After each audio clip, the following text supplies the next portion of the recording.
tikuv mashinani yaxshimasligi oqibatidan shu tikuvchilik tashlab yuborganman deyapti. Assalomu alaykum. 1 minut onasini yaxshi ko'rganlar shu videoni o'tkazib yubormaymiz. Onam reaksiyasini ko'ramiz. Allo.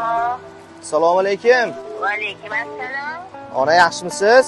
Yaxshi, o'zi ham yaxshimisan? Rahmat. Ona, chevarchilik bilan necha yil shug'ullangansiz? 10 yildan oshiq. Nimaga?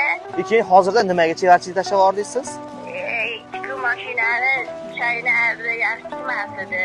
Aha. Keyin tashlab yuborgansiz. Keyin chig'imdan tashlab yubordim. Ha, bo'ldi, ona. Xo'p, hozir men sizga zo'r narsa olib boraman. Mayli ona. Ko'rib ko'rasiz. Tikuv mashinasi yaxshimasligi uchun ushbu sohani tashlab yuborgan ekan. Hurmatli do'stlar, men mana shu tikuv mashinasi sotiladigan joydaman. Ushbu magazin Marg'ilon shahrida va Farg'ona shahrida mavjud. Bemalol mana shu quyidagi raqamlarga qo'ng'iroq qilib, ma'lumotlarni ko'proq olishinglar mumkin bo'ladi. Aytgancha, yaqinda hayit ayyomi, mana shu hayit ayyomi uchun onalarimizga, ayollarimizga eng zo'r sovg'a bo'ladi. Onam aytganlaridek, oldin shu tikuvchilik bilan shug'ullanganman, lekin shu iplarni chaynab yuborishidan hozir onamni chevarchilikka yana bir vaqt qaytaramiz. Shuni bir Brus kompaniyasi tomonidan shu tikuv mashinasini sovg'a qilamiz. Onajon, sizni yaxshi ko'raman.